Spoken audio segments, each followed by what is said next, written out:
Hola chicos, vamos a ver ahora el tema 4, aunque antes vamos a ver el último punto del tema 3, que es este punto número 4, porque el vídeo anterior se ve que es demasiado largo, pues vamos a ir con este punto del final de la Grecia clásica, con esta Grecia helenística, y luego pasaremos al punto número 4 en el que veremos pues la vida cotidiana, la cultura, el arte de la antigua Grecia. Por lo tanto, punto número 4, Alejandro Magno y sus sucesores. La hegemonía de Macedonia. En el siglo IV a.C., Filipo II, rey de Macedonia, inició una campaña de expansión por las tierras de la Hélade. Las ciudades griegas formaron una alianza para hacerle frente, aunque fueron derrotadas en la batalla de Queronea en el año 338 a.C. Esta victoria sirvió para consolidar el dominio de Macedonia. Pensad que después de las guerras del Peloponeso, que habían enfrentado Atenas y Esparta, la mayoría de las polis griegas han participado en estas guerras, bien apoyando a Atenas o bien apoyando a Esparta, y muchas de ellas han debilitado. Y esto lo van a aprovechar reinos más al norte, como este de Macedonia, de Filipo II, para extender su dominio. El imperio de Alejandro Magno. A la muerte de Filipo II, en el año 336 a.C., su hijo Alejandro fue nombrado rey de Macedonia. Con él se inició la última etapa histórica de la Grecia antigua, conocido como época helenística. Esta etapa finalizó con la conquista del territorio por Roma en el año 30 a.C. Alejandro Magno logró extender las posesiones de Macedonia y forjar un imperio que unía Occidente y Oriente. Al frente de un poderoso ejército consiguió hacerse con una amplia extensión del territorio donde se habían asentado las civilizaciones de Grecia, Egipto, Mesopotamia y Persia, y llegó incluso hasta la India. Aquí tenéis el gran imperio de Alejandro Magno. Y fijaos que las distintas civilizaciones que hemos visto, desde el Tigris y el Éufrates, la civilización mesopotámica, luego yendo hacia Grecia y luego yendo a la isla de Creta, la Grecia peninsular y demás, todas ellas quedan integradas en un único imperio, que es el gran imperio de Alejandro Magno, que fijaos que va mucho más allá de lo que había sido Mesopotamia para adentrarse por tierras que hoy pertenecen a distintos países, como puede ser pues Afganistán, incluso llegando a zonas de la India, Pakistán, etcétera, etcétera. Fijaos este gran imperio que, aunque no duró demasiado, porque era un imperio sobre todo de conquista, de extensión, pero no de asentamiento, fundamentalmente, aunque hubo lugares que sí. Por ejemplo, en Egipto hubo una dinastía que empezó con Ptolomeo, que era uno de los generales de Alejandro Magno, y que allí pues fundó la dinastía tolemaica, que duró bastantes años, y que si jugáis al Assassin's Creed Origins, la historia sucede durante el reinado de este Ptolomeo. Vale, pues aquí tenéis el gran imperio de Alejandro Magno, uno de los imperios más grandes y más poderosos que se han conocido en la antigüedad. El objetivo de Alejandro Magno era construir un imperio mundial, y para lograrlo se basó, primero, en un modelo político centralizado. Alejandro Magno implantó el modelo de imperio centralizado que existía en Persia para ejercer un poder absoluto. Con el fin de reforzarlo, comenzó a ser considerado como un dios y se rodeó de un complejo ceremonial cortesano. Los grandes imperios, casi siempre en su cima, siempre aparece un rey muy poderoso, incluso todopoderoso, incluso divinizado, como en este caso Alejandro Magno, o como habían sido los faraones o muchos reyes mesopotámicos. Además de esto, hay una unificación cultural de los territorios conquistados que dio lugar a la cultura helenística. Y para conseguir esta unificación cultural, Alejandro I estableció el griego como lengua oficial del imperio. Segundo, fundó ciudades que ayudaron a difundir la cultura. Y tercero, impuso una moneda común que además impulsó el comercio. ¿Vale? Y consiguiendo esto, consiguiendo que todos participaran de la misma cultura, lo que hizo fue unificar y que gentes de muy diversas zonas de la tierra se consideraran parte de una misma cultura y por lo tanto parte de un mismo pueblo. Y luego vienen los reinos helenísticos, aunque antes vamos a subir un poco y vamos a conocer un poco a Alejandro Magno. Alejandro tenía solo 20 años cuando llegó al gobierno. Era un hombre culto, educado, y además educado por el más importante intelectual de su tiempo, que era el filósofo Aristóteles. Además tenía una gran habilidad para la política y para la guerra. La importancia de su gobierno hizo que se ganara el sobrenombre de Magno, que significa el grande, Alejandro el Grande. Los reinos helenísticos. En el 323 a.C., la muerte de Alejandro sin tener regulada su sucesión provocó la fragmentación del imperio en un conjunto de reinos. Seguramente si Alejandro Magno hubiera tenido hijos, pues todo su gran imperio hubiera pasado a ese hijo, pero no lo tuvo y por lo tanto repartió sus reinos entre sus diversos generales. Tras varios enfrentamientos entre estos reinos, el imperio quedó dividido en 3 reinos denominados helenísticos, y en ellos el rey acumulaba todo el poder. Aunque en estos reinos se perdió la idea del imperio mundial a la que pretendía Alejandro Magno, se mantuvieron muchos de los logros emprendidos por él. Aquí vemos algunos de esos logros. Fueron reinos con una economía muy próspera, en la que se dio un fuerte impulso al comercio, al extenderlo hacia Arabia y Asia Central. Aquí tenéis una imagen de restos arqueológicos en Éfeso, que es la actual Turquía. Se desarrolló un intenso desarrollo urbano, las ciudades griegas perdieron importancia en favor de otras, como Éfeso, Alejandría o Pérgamo, y además fue una época de gran esplendor cultural. En ella se extendió el pensamiento griego, que sería asimilado posteriormente por Roma. ¿De acuerdo? Pues este, digamos, es el canto del cisne, que como sabéis es el canto más hermoso que entonan los cisnes y que preludia su muerte casi instantánea. Es el último gran momento de esplendor antes de la gran caída, y con esto pues se da por finalizado el periodo llamado de la Grecia clásica, y esta Grecia clásica perdurará y perdurará durante muchos siglos, siendo recuperado siglos después, sobre todo pues en cuestiones políticas, en cuestiones culturales, en cuestiones artísticas sobre todo, y la pervivencia de ese sustrato griego, de esa influencia griega, perdurará hasta nuestra época, y muchas de las cosas que decimos, hacemos o pensamos viene del pensamiento de los antiguos griegos y de su forma de ver el mundo. ¿Vale? Pues este es el tema 3 finalizado, y ahora vamos a pasar al tema 4, si me dejan. Vale, vamos a ir por aquí, perfecto. Y vamos al tema 4, la civilización griega, donde vamos a ver más de cerca esta gran civilización. Aquí tenéis una casa. Bueno, pasamos. La vida en las ciudades-estado. La economía griega. La prosperidad que alcanzó Grecia se basó en su desarrollo económico. La actividad más importante fue la agricultura, con cultivos como el trigo, el olivo y la vid, esa tríada de la dieta mediterránea que hemos visto anteriormente. Otras manifestaciones económicas importantes fueron la ganadería y la artesanía, principalmente la elaboración de cerámica, tejidos y objetos metálicos. La economía griega fue impulsada por el comercio, que se desarrolló especialmente en las ciudades costeras a partir de la colonización del Mediterráneo. Esa gran expansión comercial que se dio desde la Grecia peninsular y de las diferentes islas con el resto, sobre todo del Mediterráneo. En esta actividad destacó la polis de Atenas. Su puerto, el Pireo, era un importante centro de exportación de vino, aceite, cerámica y metales, y de importación de trigo, madera y esclavos. La sociedad griega. En la Grecia antigua se distinguían 2 grupos sociales, los libres y los esclavos. Dentro del grupo de personas libres, solo algunos hombres eran considerados ciudadanos y disfrutaban de derechos políticos, como ya hemos visto anteriormente. La vida cotidiana en la antigua Atenas.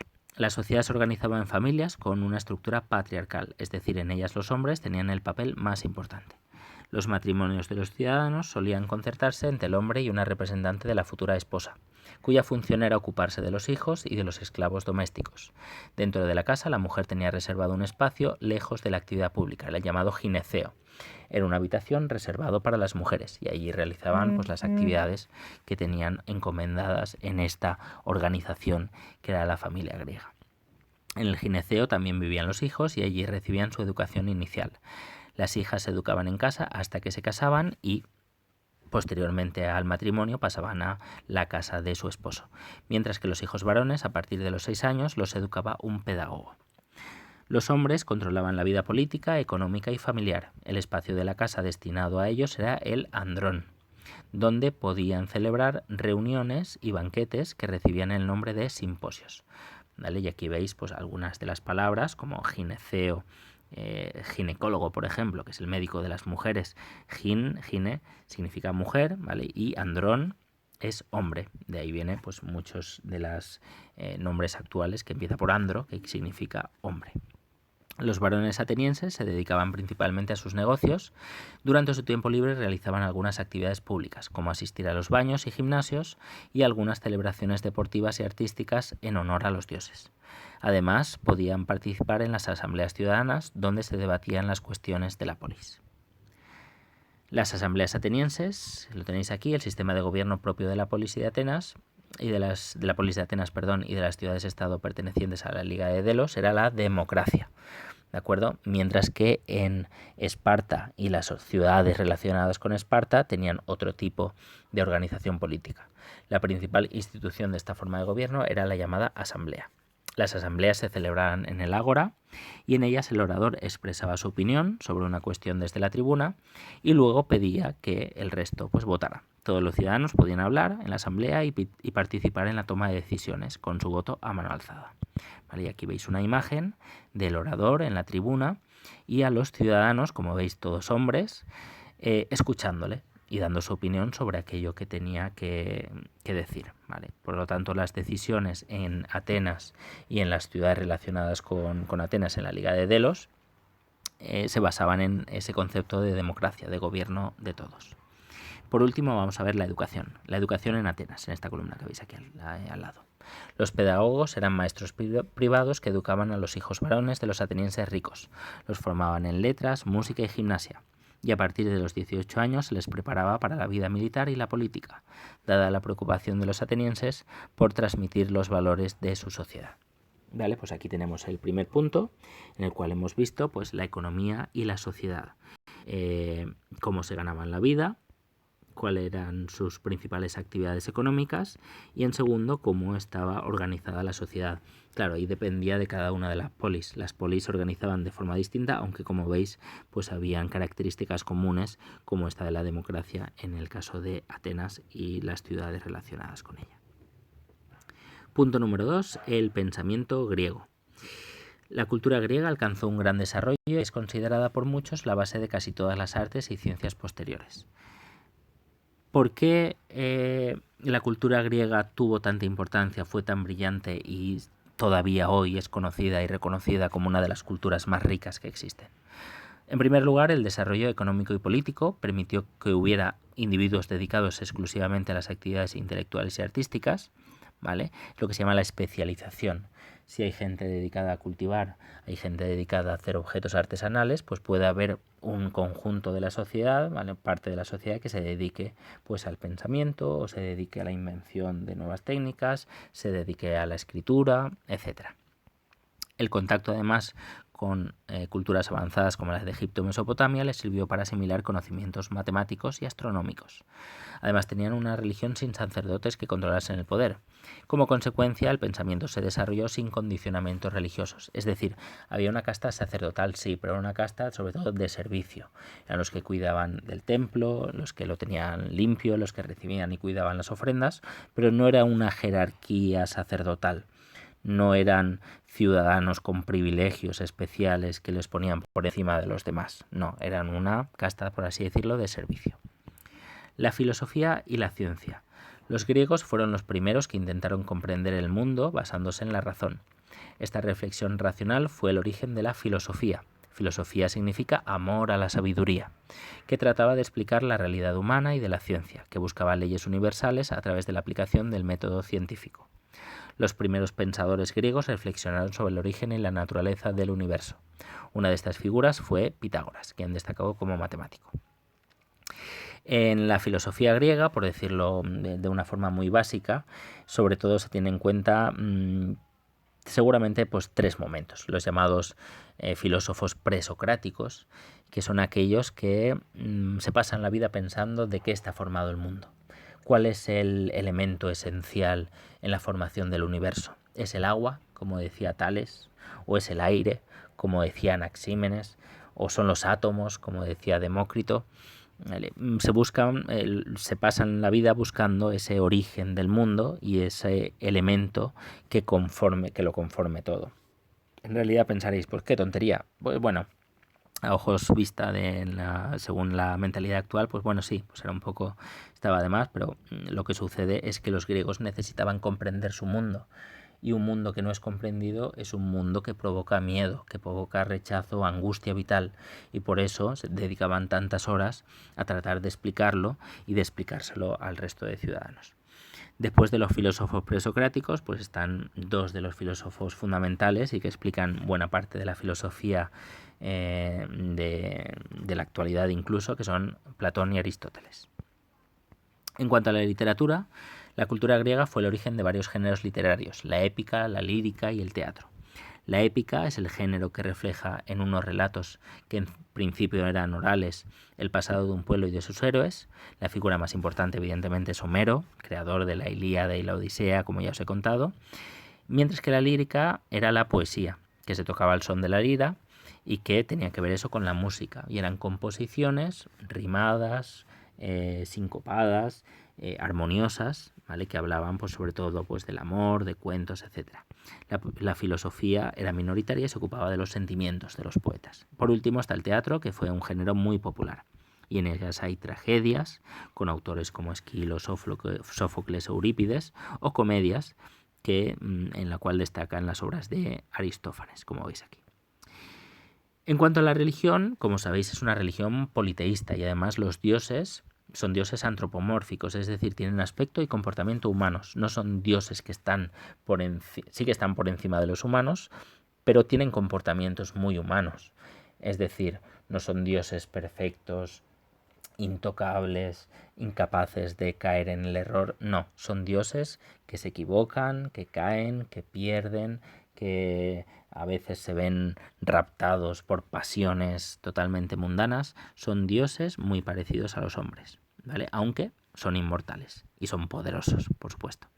La religión griega, a diferencia de otras religiones, no obligaba a ninguna exigencia moral, excepto a realizar ciertos sacrificios, ¿vale? No había leyes religiosas, por así decirlo, no tenías que cumplir determinados comportamientos para aspirar a nada. No, los hombres son hombres, los dioses son dioses, y no hay un reino de los dioses al que aspirar, como en la religión cristiana. La religión cristiana dice que si te portas bien, pues irás al cielo y demás. Esto en Grecia no es así. En Grecia lo que hay es el llamado doudes. Yo hago ofrendas a los dioses y los dioses a cambio pues me conceden pues, algunas de las cosas que yo les pido. Pero no voy a pretender ser como ellos. Eso sería pues algo que está fuera de lugar. Muy bien, dioses del Olimpo, pues como veis el más importante es Zeus, era hijo del dios Cronos y de la diosa de fertilidad Rea, y además pues de ellos surgen pues todos los dioses, muchos de ellos ya los conocéis, como Hera, la diosa de la familia, el propio Zeus, que es el dios del rayo, padre de los dioses, Hestia, que es la diosa del hogar, Poseidón, el rey del mar con su tridente, Hades, que es el dios del inframundo más que del infierno, el infierno es algo más cristiano, Demeter, que es la diosa de los cultivos, ahí la tenéis con su hoz y su vara en forma de trigo, Ares, que es el dios de la guerra, Artemisa, la diosa de la caza, y Apolo, de la belleza, que son hermanos, Atenea, que es la diosa de la sabiduría, Mercurio, que es el mensajero de los dioses, Dioniso como dios del vino o Afrodita como diosa del amor. Muchos de ellos tendrán su relación con los dioses romanos, casi todos ellos. Zeus será Júpiter, Poseidón será Neptuno, Ares será el dios Marte, Atenea será la diosa Minerva, Mercurio será Hermes, ¿vale? Cada uno de ellos pues tiene su o Afrodita, que será Venus, o Dioniso, que será Baco, ¿vale? Los dioses griegos copian, en parte sí copian los dioses griegos, pero sobre todo se inspiran en ellos para tener su propia mitología con características también propias de los romanos. Vale, pues creo que acabamos con esto. Y luego ya, pues si eso hago otro vídeo. Algunas ciudades elegían ponerse bajo la protección de un dios concreto. Es el caso de Atenas, que dedicó su acrópolis a Atenea, diosa de la sabiduría. Sin embargo, puede decirse que la religión fue un vínculo de unión entre los griegos, que participaban en cultos comunes, ¿vale? La religión es unas celebraciones que ayudan a que los ciudadanos consigan tener algo en común y se relacionen entre ellos y tengan algo compartido. Los más importantes son los cultos llamados panhelénicos, porque acudían todas las ciudades griegas y sobre todo estos cultos son los más famosos, son los que se tienen en honor a Apolo, en el oráculo de Delfos, o los Juegos Olímpicos en la ciudad de Olimpia, en honor a Zeus. Las ciudades allí enviaban a sus mejores atletas para competir en carreras y luchas.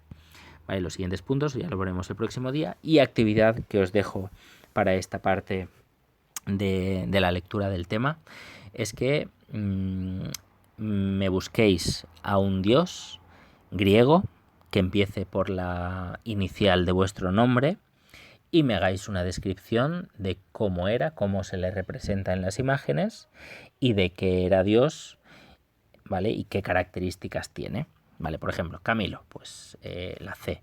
¿Qué dios griego puede haber con la C? Pues Cronos, por ejemplo. Cronos era el padre de Zeus, ¿vale? Se le suele representar como un gigante, además habitualmente devorando a Zeus porque devoraba a sus hijos, ¿vale? Y tendría que explicar pues que es el dios del tiempo e incluso puede explicar la historia de cómo Zeus acabó matándolo, ¿vale? Con una estratagema que idearon entre su madre y él para acabar con Cronos. ¿Vale? Pues es lo que tenéis que hacer. Fijaos en vuestro nombre y bueno, pues si vuestra inicial no corresponde con un dios griego, pues buscar la siguiente. ¿Vale? Pues si es la J y con la J no se me ocurre ninguno, pues allí J, pues con la K tampoco, con la L. Pues con la L seguro que hay alguno, o seguís el abecedario y si no encontráis así, pues no sé, el que más os guste. Pero si puede ser con vuestro nombre, mucho mejor. Así que nada, hasta el próximo vídeo. Nos vemos pronto. Hasta luego.